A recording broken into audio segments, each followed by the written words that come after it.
So if you want, I will drop some alpha on your show today that I haven't told anyone, not even my community yet. And they've all been kind of waiting, going, okay, when is this going to drop? You guys are the first ones that I'm going to put this out to in the whole entire world. So many years from now, if this takes off and goes where we're hoping it's going to go, everyone will know it started right here. This is where the first alpha was dropped. You ready? Welcome to Sat Chats, the Bitcoin podcast where we chat about sats. Sats are the smallest part of a Bitcoin, the same way pennies are the smallest part of a dollar. With Sat Chats, we are building the world's biggest Bitcoin welcome center to serve as your gateway to generational wealth. So if you're brand new to Bitcoin, we want to chat about sats with you. Head to satchats.com to grab your slot in the studio today. I'm your host, Stuart Bitcoin Maxi, who wears prescription sunglasses to protect you and your loved ones from my Bitcoin laser eyes. I'm Lion Pelto. I am the CEO and founder of Beef Slurp and the Longenia Creative Director. Here at Bitcoin, we are building the largest Sat Chats Welcome Center. We are on the road to number 99, my mom, and if you subscribe within the first 100K, then you have a chance to win 10 million sats. We will drop them on your house via airplane. Yes. So if you are among the first 100,000 subscribers to our YouTube channel, you have a chance to win 10 million sats, which we will apparently be dropping on your house from an airplane. Yep. Whoa. 30,000 feet up. We're just going to yeet a USB stick with with immaculate accuracy, and it's going to hit your house. Okay. All right. And we are also on the road to number 99, Kristen, the beloved, who is my wife and Lion's mom. We have been on a 50 episode march, like Rocky IV training montage, because I want my wife to let me buy more Bitcoin. So we're going to bring her on the show and say, please, babe, Bitcoin's the bomb. Bitcoin is real. Let me buy more Bitcoin, hun. All right. Now, today in the studio, we have got number 83, Aladdin. Lion over here is number 38. He came on the show, so you're actually the invert. Number 38 is now with number 83, dude. We love that symmetry. Aladdin is the founder of Bitcoin trading cards, and he got booked on the show somehow ahead of time, but I was there in Vegas for the Bitcoin conference. I went over to his booth. I met his buddy Bo, who's also signed up to come on the show, by the way. And then not Bo Burnham, just Bo. Bo Jackson. Bo Jackson. Bo knows Bitcoin trading cards. I got to meet Aladdin was doing some crazy like pack wars with, I think it was Tone Vase at the time. And they were shouting out the next, like, I guess they were going to like crack packs open or something. I don't know. But I got to meet him in person real quick, and now we've got him on the show. So we're going to get Aladdin's Bitcoin story, and then we're going to talk about his company. Now, before we jump into what it was like for you before you found Bitcoin, just help our Satillionaires in the audience get to know you a little bit about your company and what you got going on. All right. I'm a Bitcoin Maxi. I think first and foremost, I'm a dad. I got 3 kids and a beautiful wife, and that is all the inspiration for everything I do. So love being on here with both you guys. Lion, excited to talk to you about all of this. Couldn't be more perfect. Number 83 is actually my number. So I don't know. The synergy there is insane. Dude, that is crazy. Now, why did you pick 83 as your lucky number? So that was the year I was born. That was my football number. That was, it's been my number for many things throughout my life. So wow. Yeah. I love that. And you know, just like your cards, our guests are collectible according to their number, right? So we've got Aladdin here, and I love that you're a dad and I'm a dad. It's so great to just be a dad, man. Do you feel like do you feel hope looking at, like, you know, I guess you and I are trying to help people who are already grown up get to Bitcoin, but there is, for me, like a certain happiness at just being like, you know what? Skip all the generations that are already too far gone. Like, let's focus on these guys and get them stacking sats. Like, how do you feel being on a Bitcoin podcast with a 12-year-old talking about sats? Oh, it's great. That is the ultimate goal more than anything. I mean, it is Lion's generation that has the best chance to make the big moves in life to start to usher in that better world we're all hoping for. So I couldn't be happier. Now, tell us what it was like for you, Aladdin, before you found Bitcoin. So I grew up with a farming family. I grew up on a little farm, and we understood the importance of clean food and just the clean environment from a very early age. And there's many things through my dad being an old farmer hippie that taught me growing up, that exposed me to a lot of things that I don't think a lot of people are exposed to when it comes to the reality of just how broken our food system is and our health system, everything across the board. So had a really deep understanding of all these things very early on. Dad red pilled me, probably a little too early, but he definitely did. And went through the 2008, 2009 financial crisis. I was into real estate just a little bit because Dad always told me, go buy a piece of property. That is your money. Fiat only has so much value. It's inflated like crazy. So I understood all of that very early on.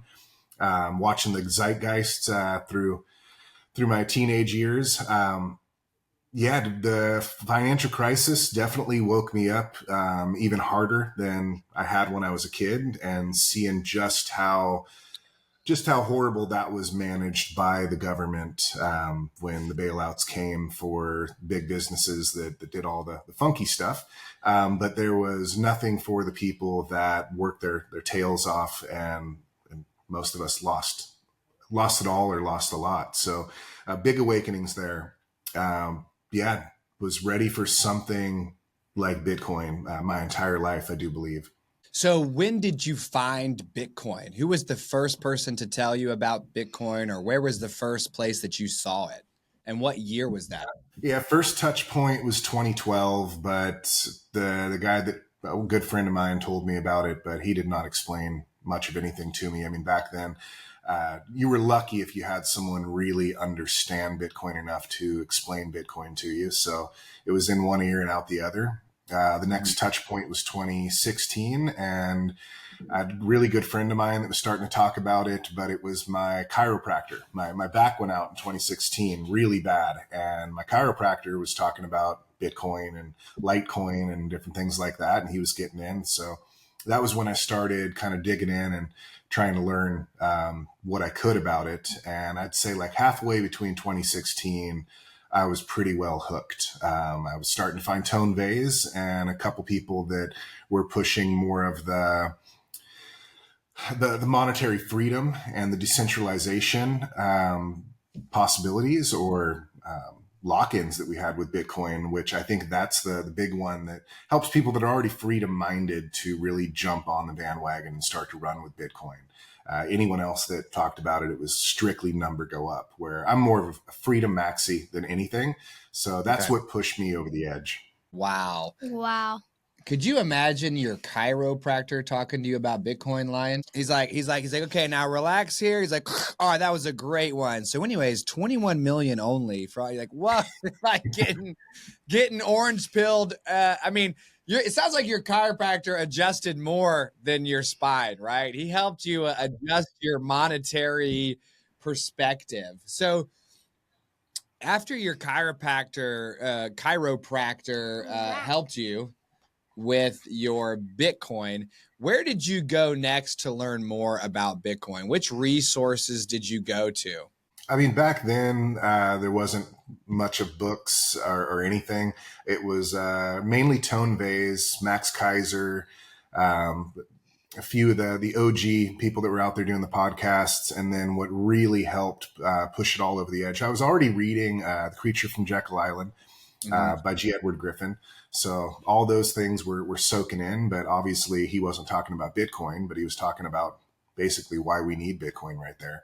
And then when Saifedean Ammous came out with the Bitcoin standard, can't can't tell you how many times I read the book and listened to the audio book over and over and over, just trying to let it all soak in as much as possible. And I think Safedine has played one of the biggest roles in orange pilling people worldwide, because his book came out. I mean, Andreas Antonopoulos, I definitely watched some of him, but he's a special case for a lot of people, because he is so technical. And I think Safedine broke it down in a way that was just incredibly digestible for the majority of people. And that can kind of key me into why I created Bitcoin trading cards. But the thing that I saw was missing more than anything is, how can we simplify this? Because there's so many confusing elements. We don't get taught economics in school. Whatever we do get taught is definitely Keynesian. So not something that's going to push us towards Bitcoin. So I really felt like the Bitcoin standard was an amazing way to get people into Bitcoin. But again, you need to go through an entire book, or you need 14 hours to listen to the audiobook, where I wanted to create something that was just simple for people. Within 5 minutes, they could at least get a first touch point. And that's really what you need. I mean, we know kids nowadays, we're streaming, we're watching our reels and shorts and all that stuff. You got 30 seconds to 60 seconds to grab someone's attention. And usually it's the first 3 or 4 seconds. And if you don't get them in that first 3 or 4 seconds, you're not going to get them maybe the next time around. So that was where I saw the importance really being, how do we capture someone's attention on Bitcoin in 3 to 30 seconds?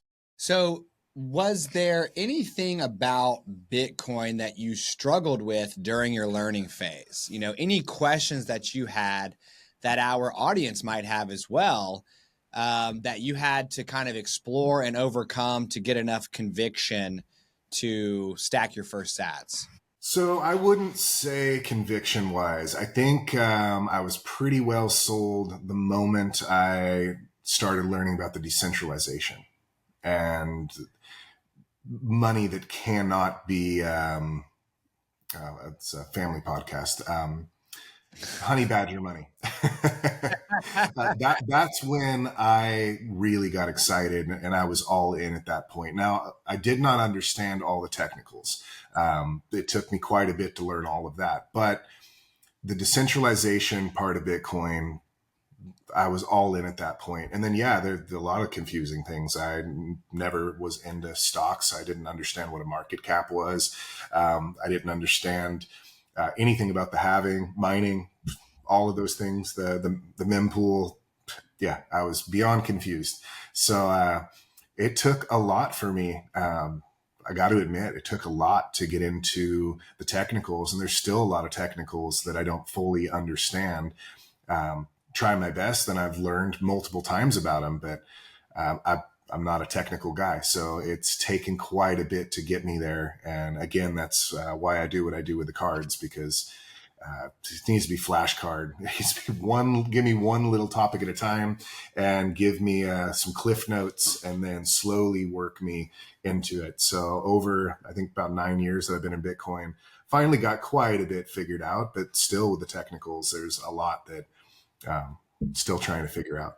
And I remember you said on your form that you were more of a Bitcoin philosopher, and you've talked about how the freedom go up aspect of Bitcoin is what resonates with you even more than the degens who are in it for the number go up.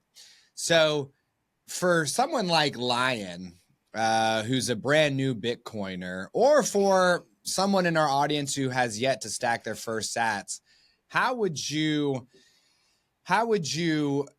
kind of help them see what Bitcoin can do for you in terms of your freedom? So I've spent the last, I'd say, a solid 7 years trying to orange pill as many people as I can.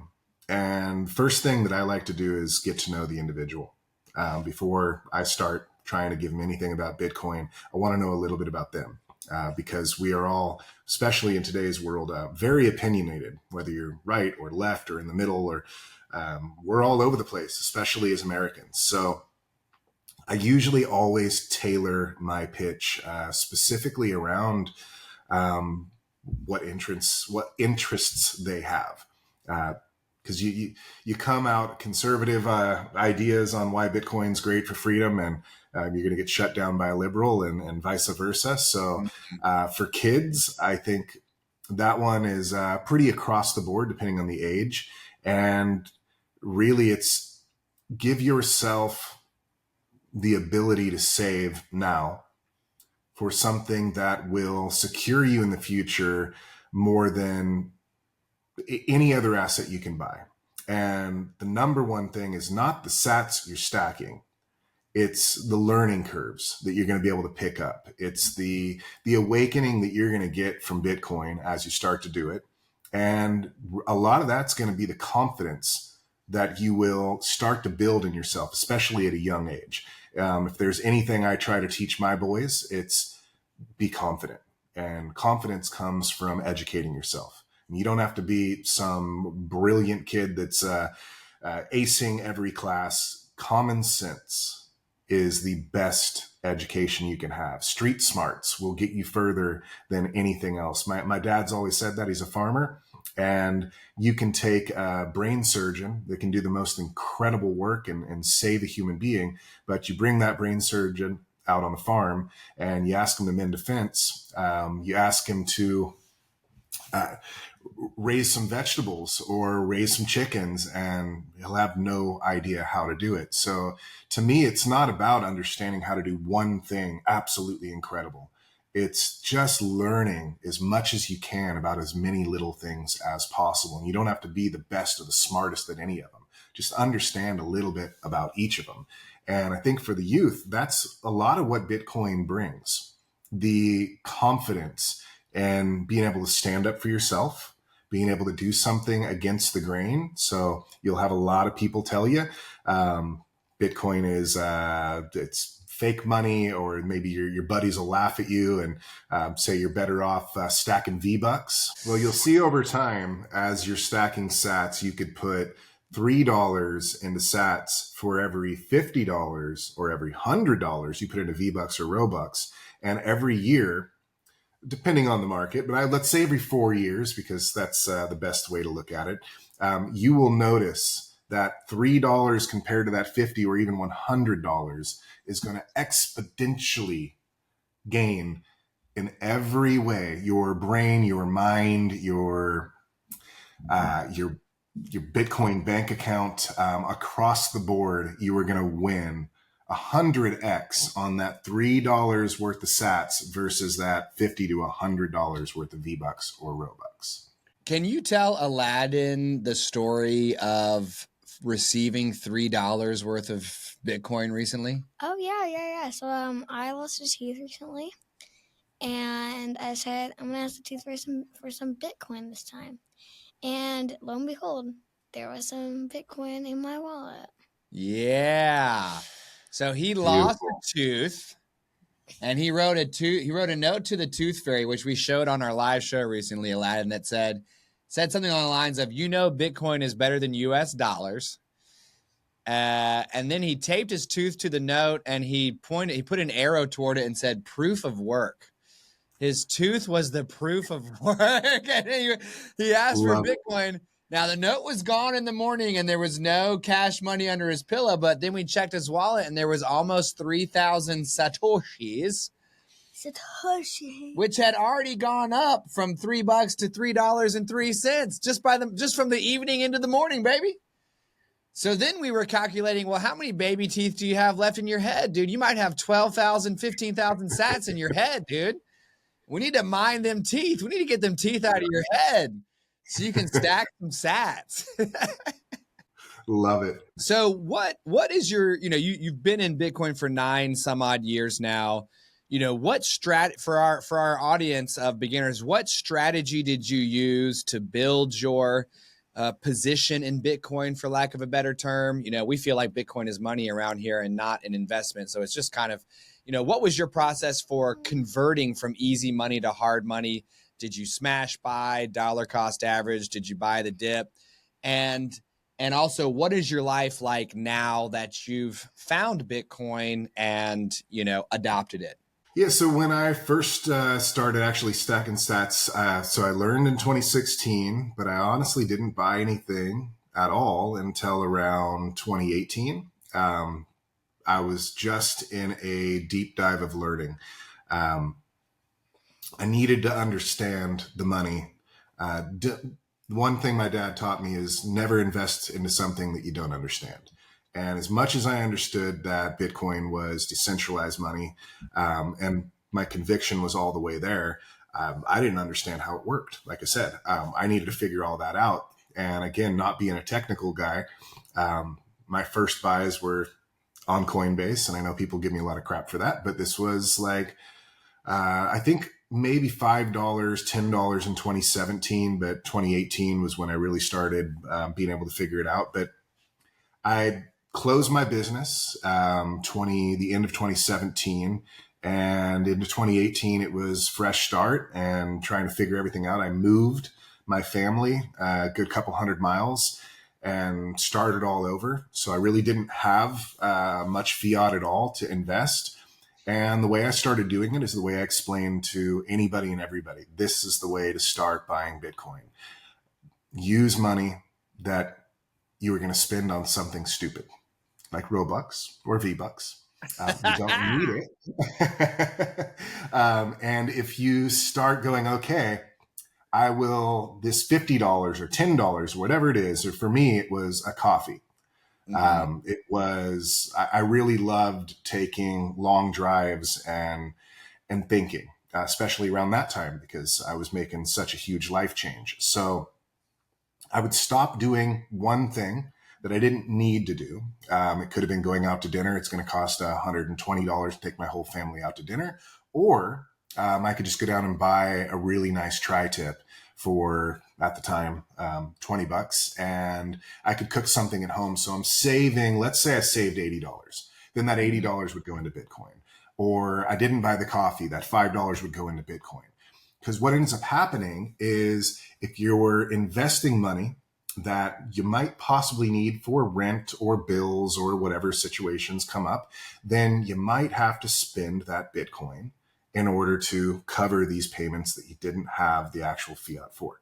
So I would only spend money that I knew I was going to blow anyway. So I would ask my friends, I'd say, if I really needed $10 right now, and it wasn't a loan, but you're just going to give me $10, could you afford to just give me $10?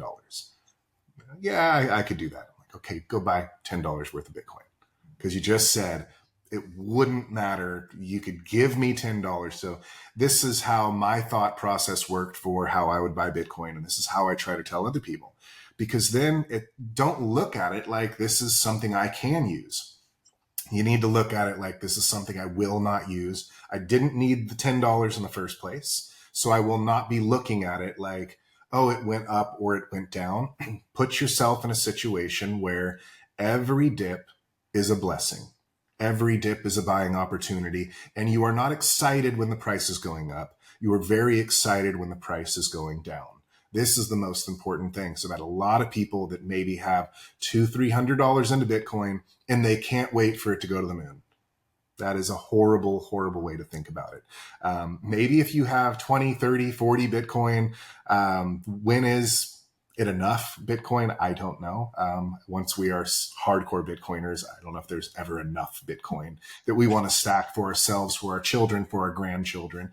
So use every dip as a buying opportunity and invest money you do not need, you will not need, hopefully anytime soon. And this is why I kind of disagree with the put all of your money in Bitcoin. I think we need fiat for certain things. A root canal, your car breaks down, there are situations that we're going to need that fiat for. And if all of your fiat is in Bitcoin, then you're looking at your Bitcoin going up and down in value, and you're going, at some point, I might need this money. Keep your safe money in fiat, in my opinion. Everyone do whatever they want. It's not financial advice, but I feel like always having, we used to call it we always having a little bit of lead or gas for your engine, so that when the price comes down, it's an amazing buying opportunity. But if you literally have spent all of your fiat on Bitcoin, then when the price drops, yeah, you're going to be bummed because you can't take advantage of that dip. So long story short, sorry for my rant, little bits at a time, and put in money that you're not going to need, so you don't have to watch the price and worry about it going up. You hope it goes down. Yeah, that's really interesting. We've talked about dollar cost averaging. We've talked about smash buying. We've talked about buying the dip, but we could almost, categorize a fourth approach here, thanks to number 83, Aladdin, which is like the spare change approach. And we did have number 27, Adam, talk about this.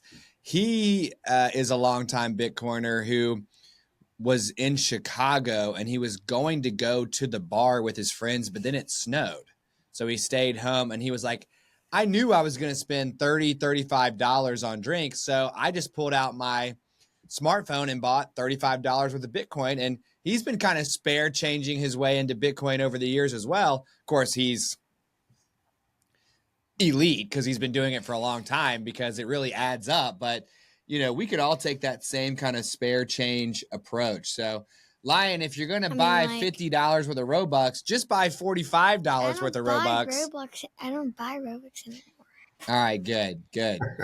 Stacking sats over here. So, but like when I eventually get to like 20 some odd dollars in my allowance, I'm just like, okay, time to buy Bitcoin. Time to buy that Bitcoin. I also just do jobs and get paid Bitcoin, and then my cost basis goes down like really low. Yeah.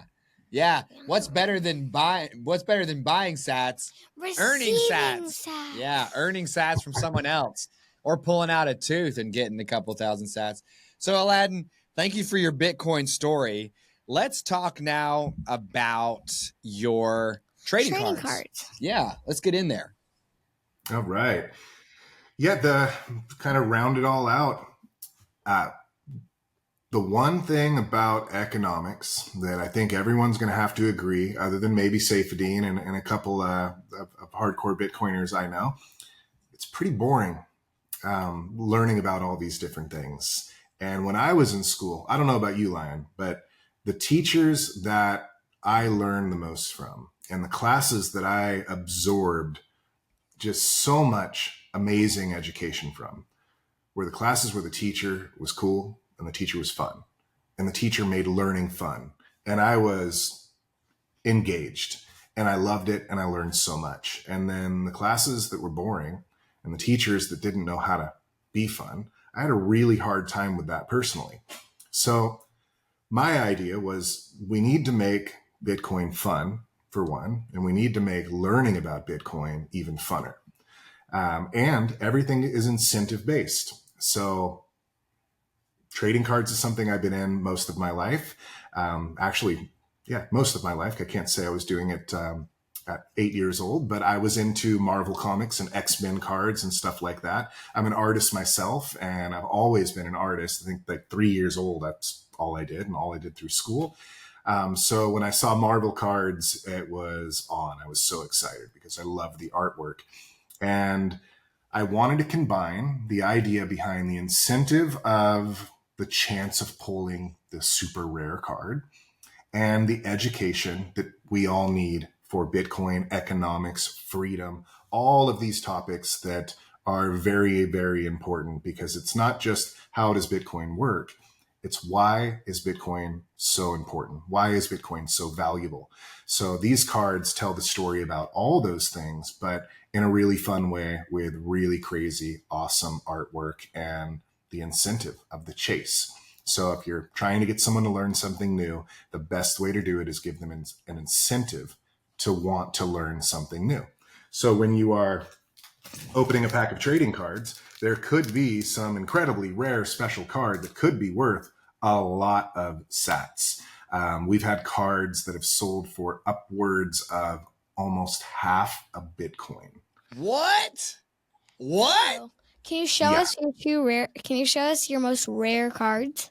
I don't, because I have to open the packs. I did show you this one in the beginning. This is a legendary. So there's only Yeah. 100 of these in the world, and Lion with the Lion card. It almost looks like you too. Yeah. I think your dad sent me a picture of you, and we just like use that as our example. But So here's a good example, because this is an out of 100 legendary card, and wow. this is called Courage. And on the back, it explains a little bit about why courage is so important. And this Wow. card is actually, as a common card, it's in the freedom category, because we categorize all of these different topics like economics and education and Bitcoin warriors, Bitcoin artists, Bitcoin athletes. It's really taking all of the culture that we have created inside the Bitcoin space and putting it in a pack of trading cards. And again, making it really fun.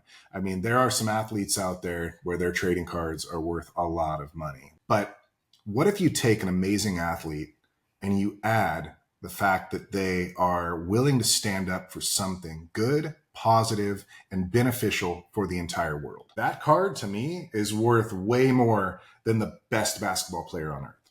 So being able to find that balance, having cards like Bitcoin athletes, to me, is really, really cool. Well, where can I find the Bitcoin trading cards? Like, where can I find them? So right now you can find them on our website. Here's a very important thing for you to understand, Lion, when you're collecting trading cards.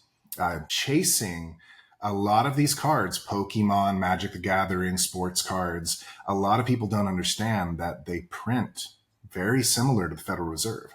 So Pokemon last year printed about 12 billion trading cards. Billion with a B. So that means they're with 3 to 5 cards per pack on average. You could kind of bring it down and say bare minimum 1 billion packs of trading cards with a B. That's just 1 year. So the scarcity, not so much. And you start looking into these other card companies, very similar situation. Like Magic the Gathering, for example. Very similar situation. A lot of these companies, they won't even tell you what they print. They literally keep all of that hidden. You have to go and find it through different forums and stuff. And these are just people that buy a lot of cards and try to add it up, because the companies themselves will not come out and tell you how many cards they print. So for me, as a collector, doesn't make me really happy. I love buying these cards to play the game, but I'm very weary about buying these cards to think that it's an investment. Like, I'm going to hold this and someday it's going to go up in value. Well, let's say I wait 10 years for this Pokemon card to go up in value. Well, 10 years could be 10 billion packs later. Oof. So how is this card going to go up in value if there's potentially another million to maybe even 100 million of the same exact card I'm holding on to? Yeah, probably not going to work. So where we're different is Bitcoin trading cards. This set, we call it Orange Pill in a Pack. 21,000 packs once a year. Wow. That's it. I love that. Scarcest trading cards in the entire world. And we are the first trading card company in the whole world that is 100% transparent. It's hard to see, but we give you the odds and the numbers of every single card we print, all the way down to your most common of common cards. Wow. This is not done in the hobby. So we're trying to lead by example, and we're trying to go, hey, if you're going to advertise something as a collectible, you should probably let everyone know how many of those collectibles exist. Otherwise, it's kind of hard to call. So, like, what's a price range for a pack? Like, how much does it cost on y'all's website? So for these packs, because there's only 21,000 packs, these are $50 a pack. And yes, it is a very expensive pack. But we also have packs as cheap as $3 a pack. Now, those are not going to have some big chase card or the foil cards. It's more of a collect the art and the education, but $3 a pack to get started on your Bitcoin journey or your Bitcoin trading card journey. And if you're going for something crazy collectible, that's where you get one of these. And would you like me to open it up real quick with you? And then we can kind of give you an idea. cracking a Okay. $50 pack. Now, if you guys are on Spotify, stop, come over to YouTube, smash the subscribe button for your chance at 10 million sats while you're here, and let's watch Aladdin crack this pack. Now, this is your Bitcoin Warriors pack, correct? Bitcoin Warriors. Oh my God, Okay. loving it. Woo! Dude, we love cracking packs, right, Lion? Yeah. Oh Yes. my God. Ripping packs is the best. All right, so there's your first one. Ooh, now there's a villain card. That's the CIC, Censorship Industrial Complex. Wow. So the nanny state. And then on the back of that, you have the description. And here's the most important thing for collectors: limited edition out of 1,000. That's the worst card you're going to get in the whole pack, is a limited edition out of 1,000. Meaning there's only 1,000 of those CIC cards in the entire world? In the common card, yes. Only 1,000 common cards in the entire world of this card. That is insane. Okay, what do we got next? And there's the WEF. So there's another villain. He's got the red skin. He's going nuts. Yeah, it's a little deep. And then I don't know if you guys are streaming on Rumble yet, but we partnered up with Rumble to make a Rumble card, and highly recommend Rumble. They're an amazing company. So this is a resource card. So we give you different Bitcoin resources and freedom resources out there. And Rumble is a big supporter of Bitcoin. So I highly recommend Rumble. They're an amazing company. They are freedom focused, freedom minded. So there's another out of 1,000 common card. Oh, now we're getting something. What do we have here? Shiny foil treatment alert. Look at that. All right. So that is inflation. That's the money printer monster. Whoa, Lion. Dude, what do you think of that, Lion? That's cool. Big blue beast coming with the money shooting out the front. Oh my gosh. And then let's look at the back of this puppy. And we have, out of 210 limited edition. Wow. So only 210 of these Bitcoin orange inflation cards will ever exist. Wow. Okay. So does that mean that you can print the same concept at different rarity levels according to the treatment of the card? Yes. It's called a parallel. Wow. Love it.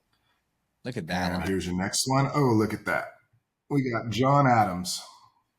John Adams. Like the colonial dude? The colonial dude. And he's a freedom fighter. Oh, wow. So you're going to learn a little bit about John Adams, and this is out of a 421. So far in this pack, we've pulled 3 out of 1,000, 1 out of 210, and here is 1 out of 421. Dude, these are dope. And boom, there's sound money. Bam, Bitcoin. Look at that. Dude. And that's 669 silver. And then, we got, now see, you got a parallel of that first common card. Yep. Right. Okay, I can see the different treatment. I love that. And boom, there's our first Noster parallel, and this is Zuby. And Zuby is a freedom fighter. Nice. Look at that, Lion. And there's our last parallel. There's another freedom fighter. We got a lot of freedom fighters in here. Nelson Mandela. Yeah, nice. And you ready for the hit? Yeah, hang on, before you peel it, when you're putting these together, is it kind of like Magic the Gathering where the commons come first and the uncommons and then the rare or mythic rare? Okay, so we're ready. Yep. We're about to get hit with the chase card in the pack, Lion. Are you ready, Lion? Yeah. All right. It might be a POW card. Let's see. Here we go. Let's see what we rip here. Oh, we're showing some green. I see a little warrior symbol there. Whoa. Yeah. Ooh, look at Chris Cyborg. Look at that. Chris Cyborg is a champion MMA fighter. She is absolutely incredible. I'll read the back. Chris Cyborg is the only Grand Slam champion in the sport of MMA, having won the Bellator MMA, UFC, and Invicta FC and Strikeforce championships. She was one of the first professional athletes to publicly adopt Bitcoin and has continued to use her large global platform to promote Bitcoin awareness and adoption. often alongside her professional fights. So that is incredible. This is so awesome because I love collectible cards. And when I was growing up in the 90s, I wasn't collecting baseball cards, even though I had a few just because my cousins would give me all their doubles and stuff like that. But I collected X-Men cards, and I loved seeing the different X-Men like Gambit and Rogue, flipping the back of the card because they had like power levels on the back to show you how powerful each person was. And they're different. And I love that. But what I'll say too is like, after I got done with X-Men cards, I moved on. I played Magic the Gathering a little bit in the 90s, and then I rediscovered it in 2007, right? And started playing Magic the Gathering. I've been playing it for like 18 plus years now, okay? Now, to your exact point, man, when Wizards of the Coast was in control of Magic the Gathering, there were 2 or 3 sets per year, man. And you could get excited for them. You could get down into the lore. You could afford to keep up, for goodness sakes, right? Yeah. Hasbro comes along and they purchase Wizards of the Coast and they say, you know what? Let's just crank it to the max. And now there's like just Magic the Gathering cards spilling out of every orifice. Like basically it's the money printer. And you can't keep up with it. You can't afford to keep up with it. It's losing its value. It's not as fun. And like, every time you turn around, there's like 4 new sets that have like 100 new commit. You're like, dude, I can't do it.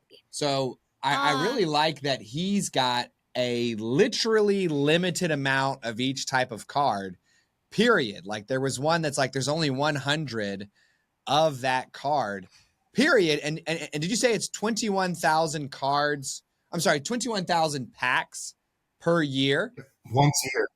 Yep. Once a year. So once a year, there's a new drop of your trading cards. And here's my question too.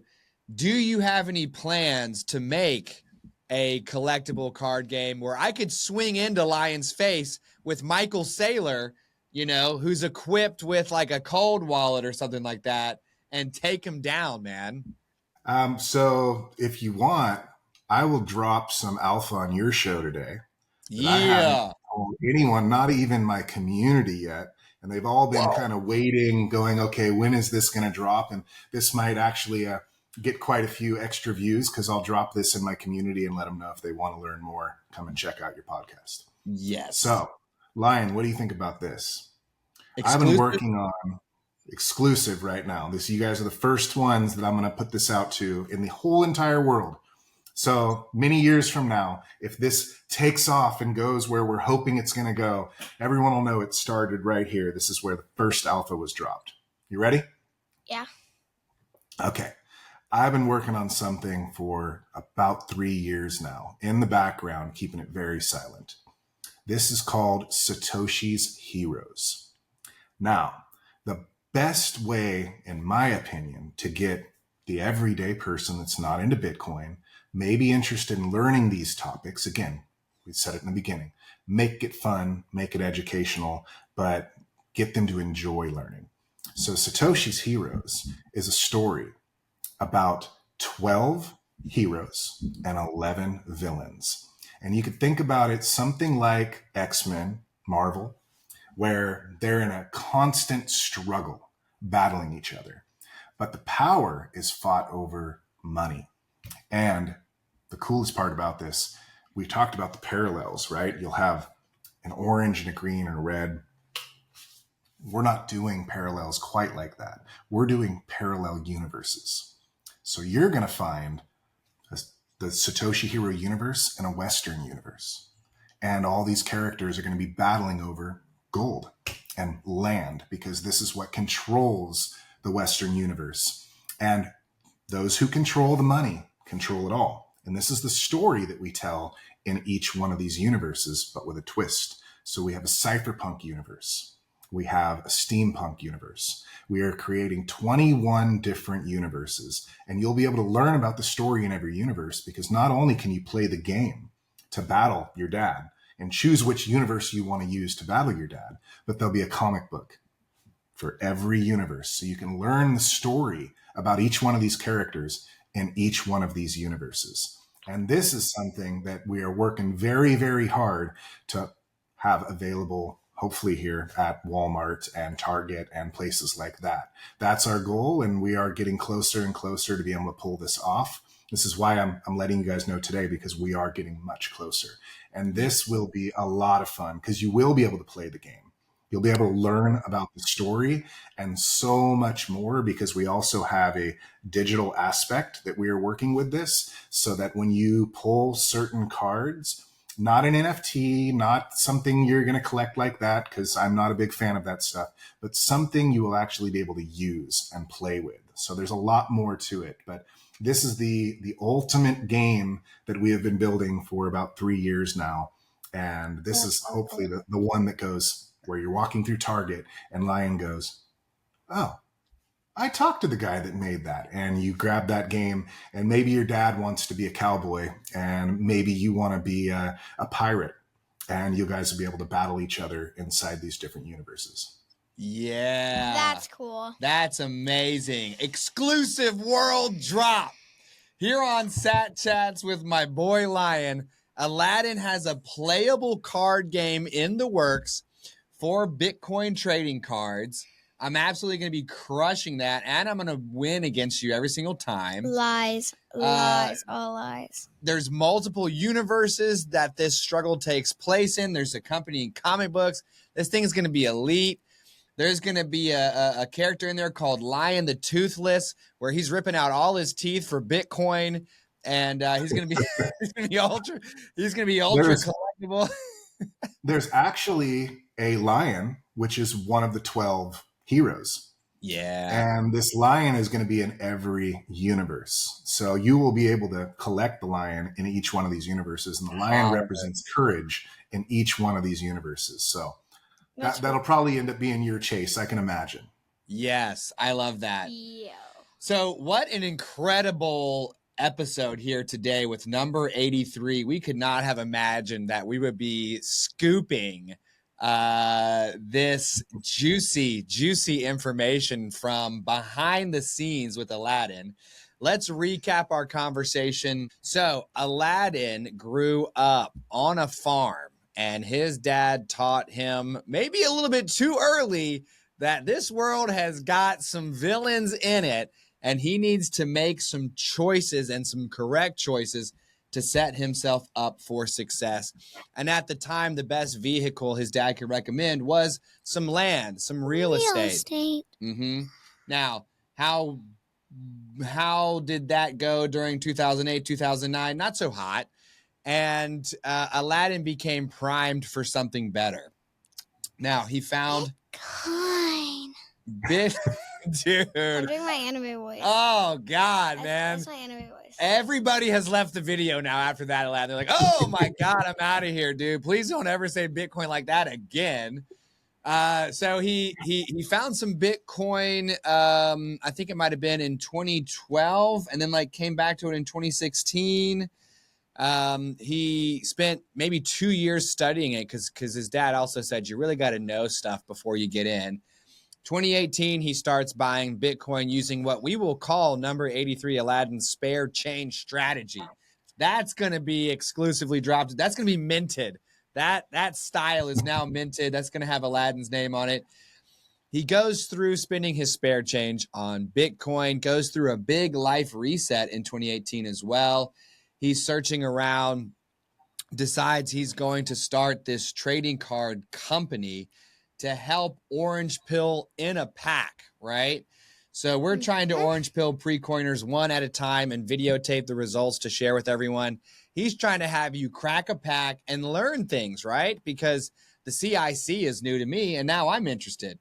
Also, I freaking love collectible cards. So just after this, prepare to spend $200 on 2 villain packs and 2 warriors packs. Just be prepared to spend that much money. Be prepared. Well, you know, fiat ain't worth that much anyways, so sure. It's never going to buy me more Bitcoin trading card packs than it will now. So go ahead and get it. Wait, are you being serious? I know for a fact we're going to buy some of these. You're being serious. I'm being for real. Okay. And you know what? You know what we're going to do, Lion? We're going to buy some packs, and then we're going to crack them here in the studio. Yeah. And we'll make a little video where we do like a, because, you know, they crack packs all the time. Then I will be cracking the packs. We should order them right now. Yeah. So we're going to do that video for Aladdin as well, and it's going to be amazing because he dropped an exclusive for us. We're going to hit him up with our own video. Yeah, and then I'll put them in my binder. Yes, we'll get him because we know we're big collectible card games. So we love collectible cards, and we love Aladdin's collectible cards because they're teaching everybody just a little bit at a time in a fun, cool way, just like you said your teachers did, about Bitcoin and you know why they should be paying more attention. So Aladdin dropped an absolute exclusive on us. He's got a playable card game in the works with some comic books that come with it. And I'm going to be able to take you down with this card game because, you know, I'm just superior at card games. I might be better at Bitcoin than you are. Now, you are better at Bitcoin than me because you found it at age 11 and I didn't find it until a lot later.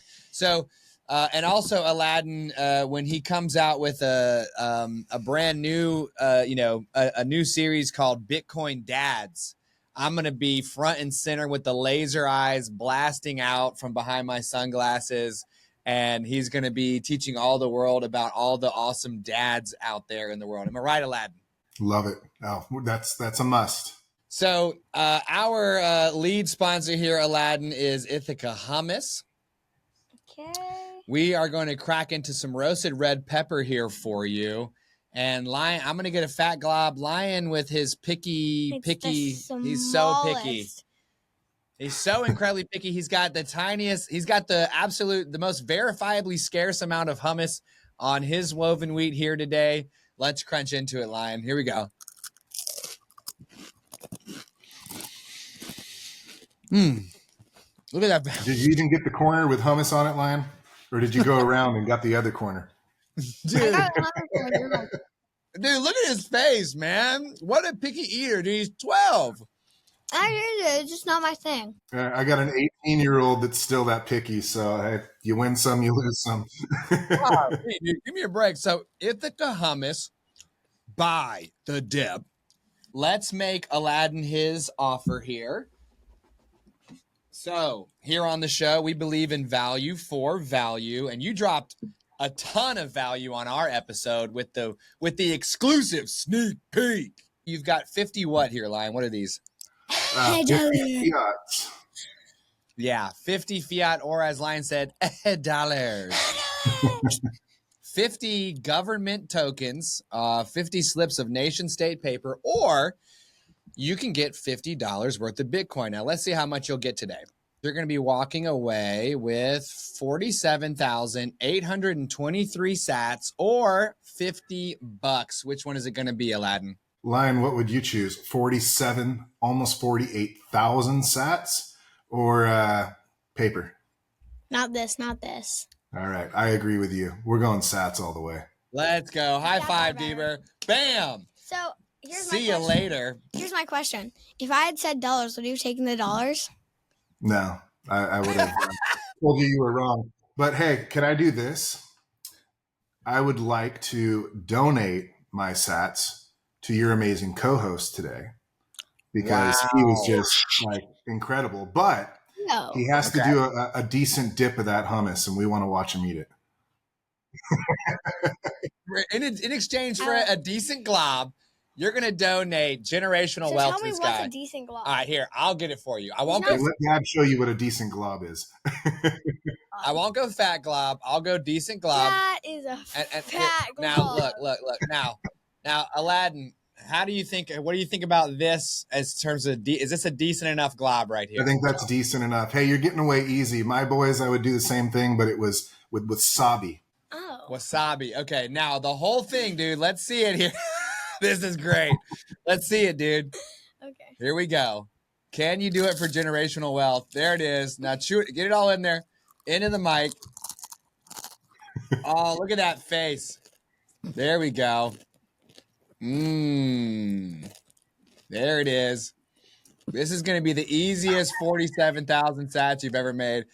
His eyeballs are glazing over. Oh my God. Amazing. All right. I think he's going to get it down there. Now you got a little bit on your lip. I think you need, you got to earn every sat here, man. Yes. 47,823 sats are on the line for this. There we go. Okay. Got it. Now you did it, dude. How do you feel about that, Lion? Easiest 47,000 sats you've ever made in your life, dude.